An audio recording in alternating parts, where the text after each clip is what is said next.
Hey y'all, it's Bear, and I miss talking about books. So I understand that I get on here and I post a video every week and I'm discussing books. I'm discussing like TBRs and doing tags and stuff like that.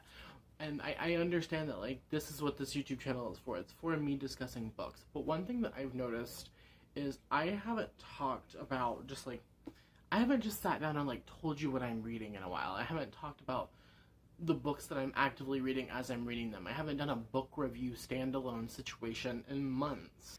And since I didn't really have anything to post this week, I thought what better time than to just like sit down, we're gonna have a chit chat about some books. So I don't know if this is gonna be the start of a new series or whatever. It's not, I don't have a name for it, it's just me talking about a book I read recently that I enjoyed, a book that's like been on my mind that I read in the past, and then like a book that I'm excited to read in the future. I don't know if this is fun or stupid or what, but it's what I wanted to do today, so that's what we're gonna do. The book that I read recently that I want to highlight is one that I finished like 2 days ago, and that is The Obsession by Jessie Q. Sutanto. I did mention this one in my TBR video for March, and I have talked about it briefly in the past. It was one of my Kaboom books, like they self-destruct in a year. I have to read them within a year from posting that video. And I finished this. I started it and finished it all within 24 hours. And my god, no one has done this book justice. The front of the book reads, "Boy meets girl, boy stalks girl, girl gets revenge." And the back of the book says, "Logan thinks he and Delilah are meant to be. Delilah doesn't know who Logan is. Logan believes no one knows Delilah like he does. He can make sure of it by learning everything he can, watching her through a hidden camera. Some might call him a stalker, but Logan prefers to be called romantic. Delilah is keeping secrets, though, deadly ones. There's so much more to her than meets the eye. Logan is determined to make Delilah the heroine in his twisted fantasy, and he'll do anything to get what he wants. Delilah is done with the men in her life controlling her. If Logan won't let her go, she'll make him." So yes, while that is the plot of the book, I feel like we're missing some very important key situations. If you don't want spoilers past what's in the synopsis, then click off or skip ahead, because I'm going to start spoiling it. Logan, I believe the school year prior to this, where Delilah joins the school and he like falls in love with her and develops this obsession with her, had a similar obsession with another girl who ended up dead. And the reason that he is so fixated on Delilah is because she looks exactly like this other girl. We don't talk about the fact in the synopsis that Delilah's mother is dating an abusive man after the tragic death of her husband, and this man is physically abusive to both Delilah and her mother. We also don't talk about the fact that we watched Delilah crush her mom's boyfriend underneath the car by kicking the jack out from underneath him. And the whole Logan knows Delilah better than anyone is because he recorded her murdering him on a hidden camera. That makes this so much more interesting than what is in the synopsis. Like, it's so much more interesting. There's also kind of this side plot that ties into everything about this underground drug ring going on at school and how that ties into the previous girl that Logan was obsessed with, Delilah trying to navigate her life under Logan's thumb and how he's like actively blackmailing her at school. It was so good, and it was so much better than what synopsis provided. It was so much deeper than what the synopsis provided. Like, whenever I read the scene of Delilah kicking the jack out from underneath the car and crushing her mom's shitty boyfriend who just like is constantly beating them and making them walk on fucking eggshells, I was just like, what? And that's not really a spoiler, it happens pretty early on in the book. That happens before Logan starts blackmailing Delilah. There's also this side plot of the boyfriend's partner, because the boyfriend is a police officer, his partner trying to figure out what happened and kind of trying to like pin things on people and doing research into the drug ring. If you want a CW show in a book, it's this one. Wish that we would have pitched this a whole lot differently than we actually did. Okay, next, the book that's just been like on my mind a lot recently is one that I have not reread in like at least 4 years, and that is September Girls by Bennett Madison. This one was very popular on BookTube a while ago during like the big mermaid explosion in young adult fiction. And this one follows a boy named Sam and his brother their father kind of whisks them away to this like seaside beach town, right? And they're gonna have like the summer of their life.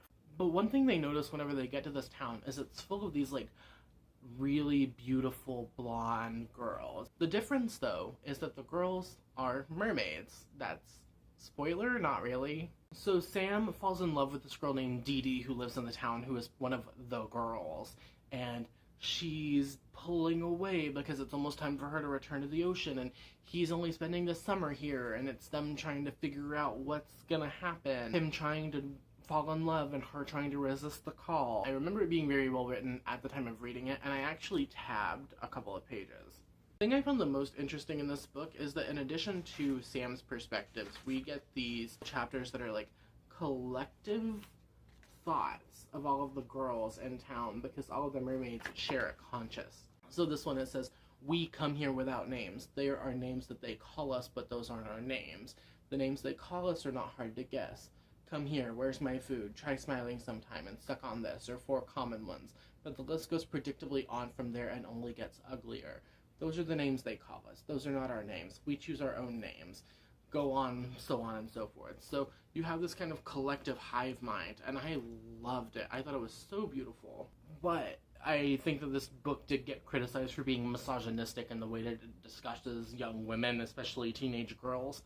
So like I said, I want to reread it and see if it holds up, but it's just been like in my thoughts lately. Like whenever I'm just like looking at my bookshelf, my eye goes straight to September Girls. I love a good mermaid story just as much as the next person. I love some like speculative kind of light fantasy, contemporary fantasy, and I love a beach story. I love an ocean story. I love a water story. Kind of want to do a vlog rereading this, like revisiting old favorites. Let me know if that's something you would be interested in. But definitely want to read September Girls sometime soon. And finally, the book on my TBR that I'm excited to read. I'm not making a commitment to reading any of these like within a month or anything like that. Just one that I'm excited to read, and that is The Good House by Tananarive Due. I finally have a copy. I was sent it by Jess. Thank you for your very sweet message and the note that you sent, and thank you for the copy of this book. Can we talk about how thick this book is? I could kill someone with this. This is like a unit of a book. Like, I could hurt someone with it. This has also come very highly recommended to me by a bunch of people.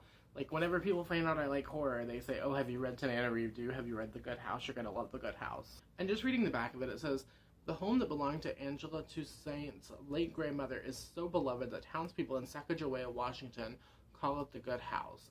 But that all changes one summer when an unexpected tragedy takes place behind its closed doors, and the Toussaint's family history and future is dramatically transformed.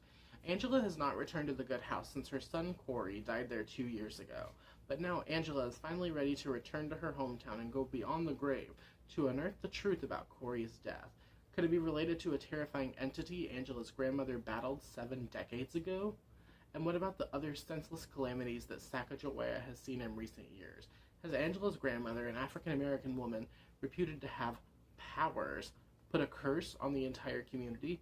A thrilling exploration of secrets, lies, and divine inspiration, The Good House will haunt readers long after its chilling conclusion." So aside from the fact that this book is great and I'm gonna love it, I haven't heard much about it. If you've read this, let me know your thoughts down in the comments, but I know that a lot of y'all have recommended it to me in comments of other videos. Aside from that though, it does hit a lot of high points for me. I love books that explore family trauma and like family dynamics from like multiple generations, not just like the immediate family. I like reading about shit that happened 7 decades ago. I like multiple perspectives and timelines, and I feel like that's what this book is going to give me. I love a good kind of gothic vibe. I love a haunted house story. This one just sounds great, and I haven't gotten to haul it yet, so I wanted to pop it in the video and say thank you, Jess, once again, and I'm very excited to read it. So that's all I have for you today. These are the 3 books I talked about. If you've read any of them or want to read any of them, let me know down in the comments. If you enjoyed this video, you can let me know by liking, subscribing, sharing as you see fit, as well as answering the comment question of the day.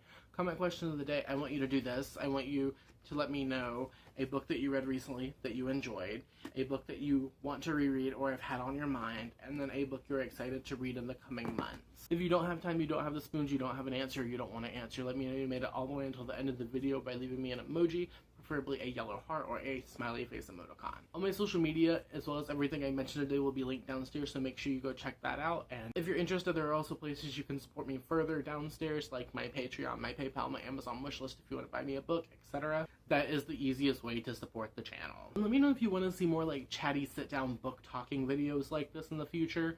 Not so much like tags and recommendations and like themed videos with a concept, but just like sitting down and talking about books, because that was really nice to do today. And yeah, that's it. I hope you have a wonderful whatever it is, wherever you are, and I will see you next time with another video. Thank you for watching.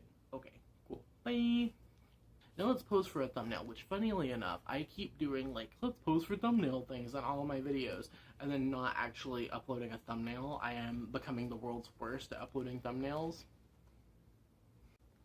It's like,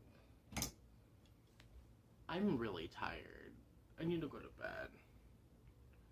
I want to do something cute for you in this thumbnail thing, but I'm literally just like dead behind the eyes right now. I don't know.